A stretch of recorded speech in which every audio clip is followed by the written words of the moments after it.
Et donc ce texte, encore une fois, de Yogananda sur la pratique de la présence de Dieu, comment retourner, comment remonter vers la source, comment sentir dans l'instant que notre conscience retourne dans l'unité. Et la réponse dans ce texte est simple, c'est seulement par l'amour que le dévot peut retrouver le chemin vers Dieu. Dieu est l'essence pure de l'amour en tous les êtres, mais ce pur amour divin se teinte de la personnalité humaine extérieure.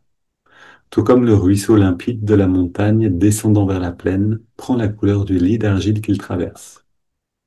Souvenez-vous cependant que l'eau elle-même reste pure, mais qu'il faut la filtrer pour enlever le dépôt et les impuretés.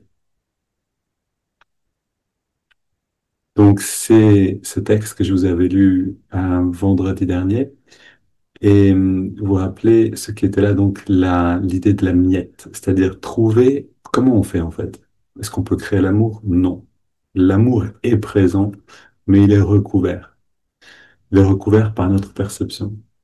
Donc on a besoin de retrouver cette expérience de l'amour. Est-ce qu'on peut le faire? Oui. Est-ce qu'on va avoir une explosion d'amour inconditionnel en une seconde? Pas forcément. Mais on peut trouver un petit peu de cette qualité divine à l'instant présent. On peut penser à une miette de joie, un tout petit peu de cette perception-là. Pratiquons-le à l'instant. Trouvons cette miette de joie dans l'instant présent, une miette de bien-être, un tout petit peu de cette qualité qui est là maintenant. Et amenons cette qualité dans l'expérience, amenons-la dans la conscience. Encore une fois, l'image de la graine de cumin, toute petite graine, si on la croque, une explosion de saveur dans la bouche. Pareil pour la graine de cardamome. Si je peux garder cette expérience, rester dans cette expérience encore un petit peu, de cette miette de joie ou d'acceptation. Si j'ai mal au dos, par exemple, si j'ai un problème de santé, des soucis, je vais avoir du mal à sentir la joie, mais par contre, je peux pratiquer l'acceptation. Je peux pratiquer la patience quand j'ai une douleur ou quand quelque chose me dérange extérieurement.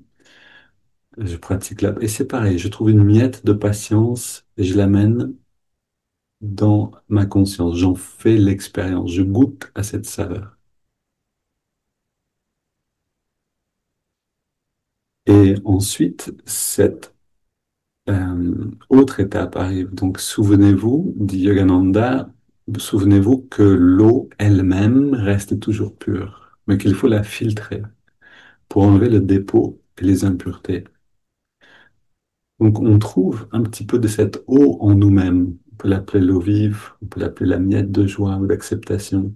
On trouve cette saveur, on garde l'attention dessus, et là commence le processus de purification.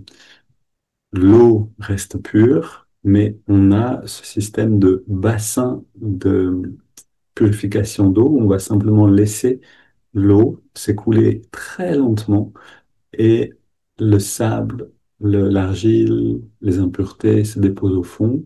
Et finalement, c'est l'eau, un petit filet d'eau qui passe dans le prochain bassin, etc. Et à la fin, elle devient buvable. C'est un principe qui était utilisé il y a longtemps, qui est peut-être encore utilisé d'ailleurs.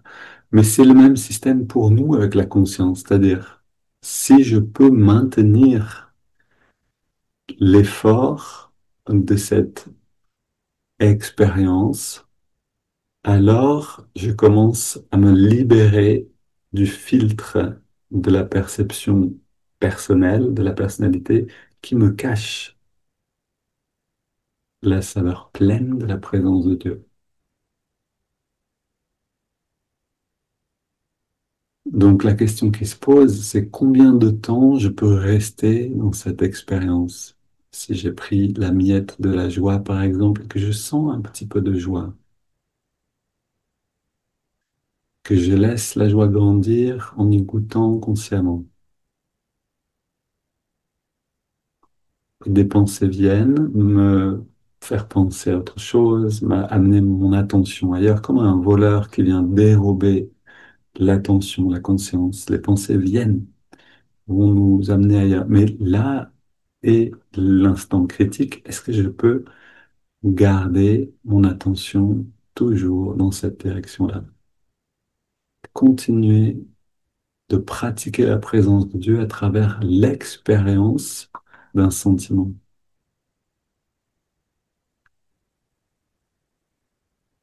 Une autre image qui peut nous aider à comprendre ce processus, c'est la loupe. On a une loupe pour mettre, pour faire du feu sur un petit bout de papier, pour enflammer un bout de journal. Si on prend la loupe et qu'on a la bonne distance par rapport au papier, alors les rayons du soleil vont venir se concentrer parfaitement sur un point minime sur le papier. Si je bouge tout le temps, ça va pas fonctionner. Ça va faire grand, petit, et la chaleur ne va pas venir. Si je peux garder juste la bonne distance, la bonne présence, l'intensité de l'expérience suffisamment longtemps, alors je concentre les rayons de la conscience suffisamment, littéralement la lumière de l'âme, la lumière du soleil, jusqu'à ce qu'une petite flamme apparaissent sur le bout du journal, jusqu'à ce que en moi-même, je retourne dans l'expérience de cette lumière.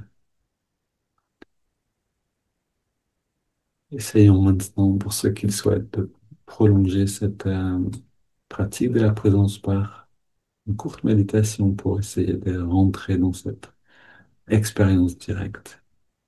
Un rayon de lumière qui devient une petite flamme.